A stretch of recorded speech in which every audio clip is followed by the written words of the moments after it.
409조. 그들의 삶은 변화되었고 몇 년씩 관계를 끊고 지내던 사람들이 화해했습니다. 그리고 하느님의 일이 그 무엇보다도 중요하게 된 것이죠. 그가 잠시 말을 끊었다. 그리고 그런 현상이 바로 지금 이곳에서도 일어나고 있다는 것입니다. 내가 미소 지으며 그의 잔에 커피를 더 따랐다. 데이빗은 나와 전혀 다른 방법으로 하느님께 다가왔지만 어쨌든 결과는 마찬가지였다. 물론 아직도 거부하는 사람들도 있죠. 내가 대답했다. 그렇지만 당신의 눈이 오라요. 이곳 마을 대부분의 사람들이 당신이 말하는 성령 부흥으로 변화되었지요. 예전에는 이곳도 이웃끼리 불화하고 냉소적이었습니다. 농부들은 정부가 운영하는 시장에만 의존하고 있었고 젊은이들은 하루빨리 이곳을 떠나 도시로 나가는 날만 기다리고 있었답니다. 나이 드신 몇 분들만 규칙적으로 성당 미사에 참여했죠. 아주 극소수에 불과했습니다. 종교 탄압에 어려운 시기를 보내면서도 이곳 사람들은 유고슬라비아의 어떤 곳보다도 더 깊은 신앙을 유지하고 있었죠. 내가 창밖에 크리자밭으로 시선을 돌렸다. 그러한 신앙의 저산에 십자가를 세우게 했고 또 1967년에는 이곳 주민수의 몇 배나 수용할 수 있는 터무니없는 큰 성당을 짓게 했죠. 이곳 사람들 마음속 깊은 곳에 신앙은 뿌리박고 있었던 것이죠. 그리고 그것이 바로 하느님께서 이곳을 택하신 이유 중에 하나라고 증인들이 말했답니다. 커피잔을 비운 데이빗이 한 잔 더 달라고 내게 잔을 내밀었다. 사실 오늘 아침 그 문제로 기도를 했죠. 왜 그 많은 나라들 중에서 유고슬라비아를 택하셨느냐고 하느님께 물었죠. 그가 미소를 띄었다. 그때 내게 어떤 생각이 떠올랐는지 아시겠습니까? 하느님께서 처음으로 예수님을 이 땅에 보내실 때 그분은 성모님을 마구간으로 보냈습니다. 오늘날 예수님을 다시 이 땅에 소개하시려 할 때 하느님은 마구간 같은 이 나라를 택해 성모님을 보내신 겁니다. 그럴듯하군요. 데이빗의 말을 들으니 그 역시 나름대로 메주고리의 메시지를 이해하고 있었다. 데이빗이 자리에서 일어나 창밖을 내다보았다. 들에는 벌써 농부들이 일을 시작하고 있었다. 하느님께로 돌이키는 방법이 내가 익히 알고 있던 바와 좀 다르기는 하지만 그가 생각에 잠기며 말을 이었다. 어쨌든 그 결과는 마찬가지입니다.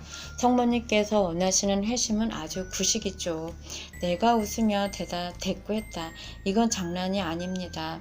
금식하라고 하실 때 그것은 빵과 물만 먹는 것을 뜻합니다. 그리고 기도하라고 하셨죠. 이곳 기도 모임의 젊은이들이 얼마나 기도하는지 아십니까? 하루에 3시간씩입니다. 나도 이곳에 오기 전에는 하루에 5분 이상 기도해 본 적이 없었죠. 그것도 어쩌다 한 번씩 말입니다. 데이빗이 고개를 끄덕였다. 내 아내에게 그것을 보았죠. 그가 조용히 말을 이었다. 지난 11월에 바바라는 이곳을 다녀갔습니다. 이곳에 오기 전부터 그녀는 아주 신실한 크리스찬이었습니다.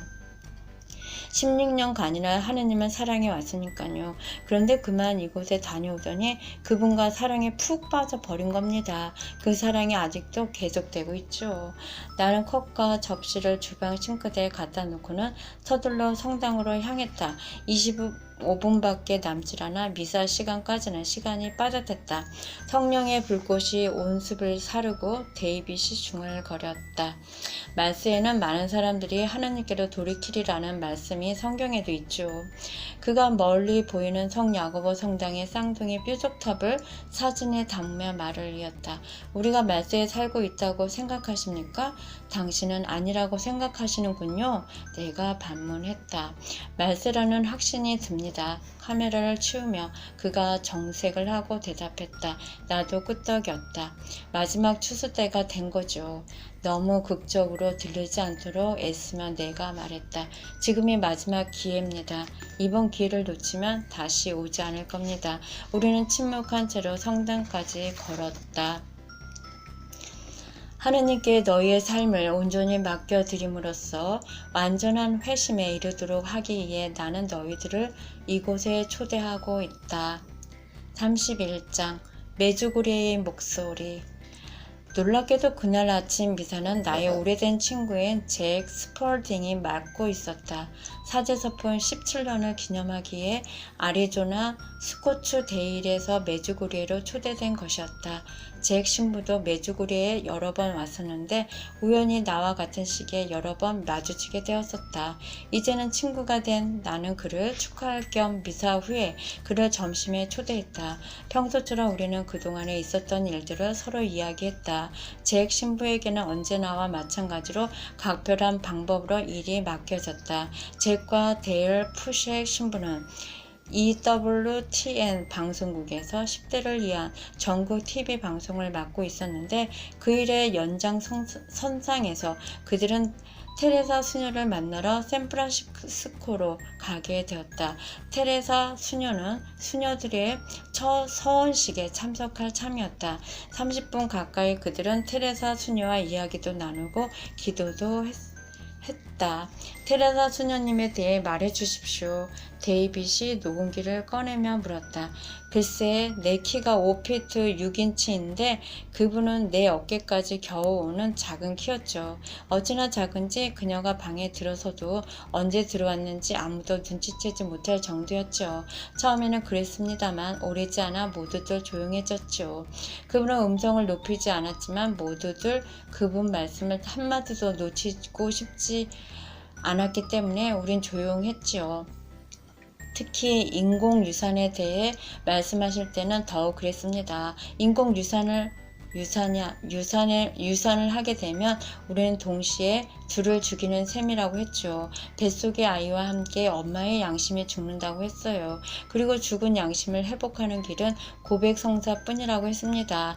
화해의 성사가 주는 가장 큰 은총은 자기 자신을 용서할 수 있게 된다는 것입니다. 신부님이 뜻하시는 바를 알아듣겠습니다. 내가 말을 받았다. 이곳 메주고리의 메시지를 통해 예수님께서 우리에게 원하시는 바를 실행하고 있는 분으로 저는 테레사 수녀를 예로 들곤 했었습니다. 그분은 문자 그대로 복음서의 메시지를 실천하고 계시니까요. 테레사 수녀는 언제나 내게는 특별한 사람이었다. 이번 기회에 그분에 관해 좀 더 알게 되어 나는 무척 기뻤다. 테레사 수녀님에 관해 제일 기억에 남는 부분은 어떤 것이었습니까? 내가 제일 힘들었던 부분이기도 하죠. 잭 신부가 웃음을 터뜨렸다. 테레사 수녀가 내게 축복해 주기를 거절했을 때랍니다.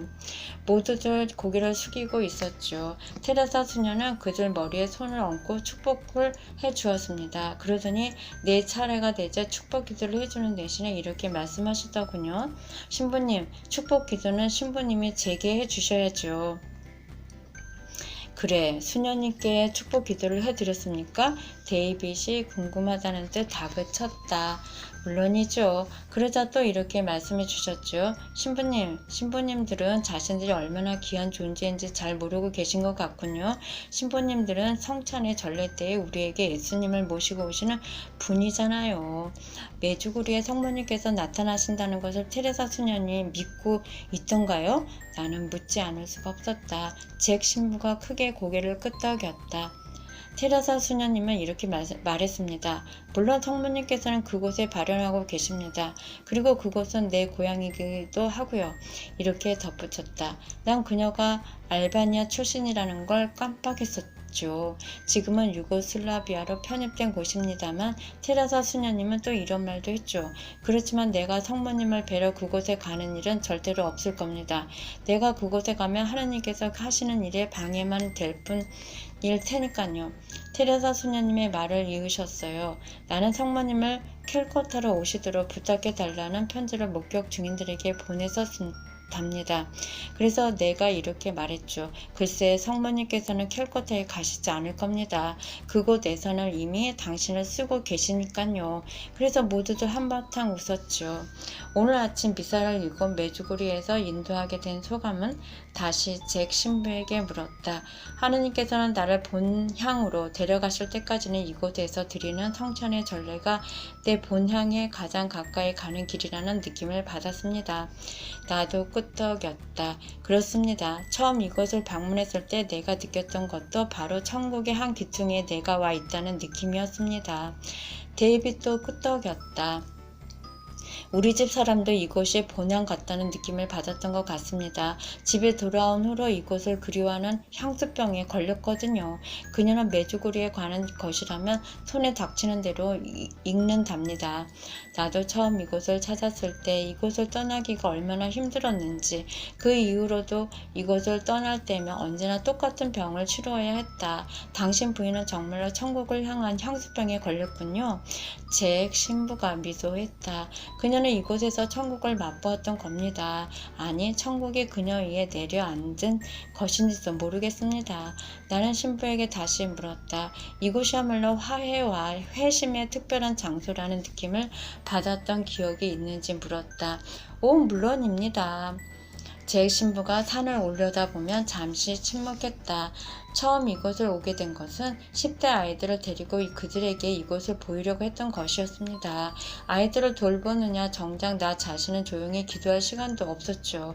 이곳 신부들도 바로 그 점을 염려하며 더 많이 기도하고 명상하라고 일러주었답니다. 그러던 어느 날 오후 비스카의 집을 방문하고 성당으로 오는 길에 나의 동료가 묵주 기도를 하면 어떻겠느냐고 하더군요. 그래서 평소처럼 묵주 기도를 드리기 시작했습니다. 그런데 신부의 눈에 이슬이 맺히며 목소리가 잠겨들었다. 그때가 바로 나의 진정한 회심의 순간이었소. 신부는 2년 전의 일을 마치 방금 전에 일어났던 일처럼 그런 감동으로 말해주었다. 나는 많은 사람들의 문제를 감정의 흔들림 없이 해결해주는 신부가 이토록 감정이 풍부한 데에 놀랐다. 잭 신부는 계속해서 말했다. 동료 성직자들 중에 메주고리에 오지 않으려는 사람들도 있다고 했다. 그들은 자신의 신분상으로는 종교적이지만 결국 개인적으로는 아직 하느님을 만나지 못한 사람들이었다. 그들은 현재 자신들의 생활에 만족하고 있기 때문에 이곳에 와서 혹시 진짜 하느님을 만나게 될까봐 두려워한다고들 했다. 그들은 하느님을 만난 후에 그분께서 무엇을 요구하실지, 자신들이 어떻게 바뀔런지 이 모든 것들이 두렵다고 했다. 데이빗이 먼 산을 올려다보며 말했다. 때때로 우리는 돈이나 안락함 또는 확실한 미래 따위가 아닌 그 어떤 것으로 부자가 될 수 있지요. 어제 우리는 다시 태어나는 체험보다는 하나님께로 돌이키는 회신 작업이 얼마나 중요한지를 말했었죠. 성화되는 거룩해지는 작업 말입니다. 잭 신부가 미소 지었다. 회심이란 매우 개인적인 것이죠. 개인차가 있고 또 한 번에 끝나는 의례적인 것도 아닙니다. 두렵고 떨리는 마음으로 매 순간 이루어 나가야 하는 작업이죠. 그가 잠시 말을 쉬었다. 마리아가 니테리를 떠나기 전 내게 이렇게 부탁했다오. 신부님, 저의 회심을 위해 기도해 주세요. 마리아가? 내가 놀라 반문했다. 글쎄, 혹시 다른 사람이라면 몰라도 마리아가? 잭 신부가 고개를 끄덕였다.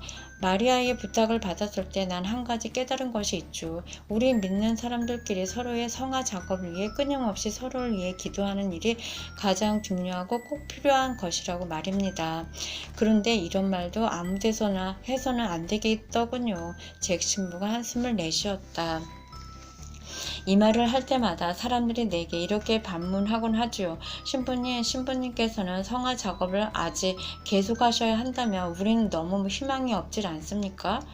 우리 모두는 크게 웃었다. 그렇지만 나는 신부의 속뜻을 알 수 있을 것 같았다. 그날 오후 나는 WBRZ에서 온 TV 카메라 팀과의 인터뷰를 갖게 되었다. 루이지애나 주의 베이톤 루지에 있는 ABC 방송국 소속이라 했다. 그곳 주민들도 뉴올리안스 사람들처럼 메주고리의 일에 열광하고 있으며 이번이 이곳의 두 번째 다큐멘터리 작업이라고 했다. 존 파스토렉과 로버트 쉔들러와의 인터뷰가 끝난 뒤 나는 그들에게 첫 번째 다큐멘터리의 반응이 어땠는지 물어보았다.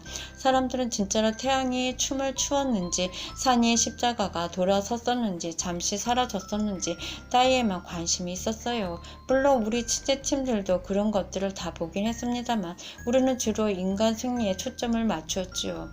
사람들의 생활이 어떻게 바뀌었는지, 누구의 신앙이 얼마나 깊어졌는지 그런 것에 관심을 모았었습니다.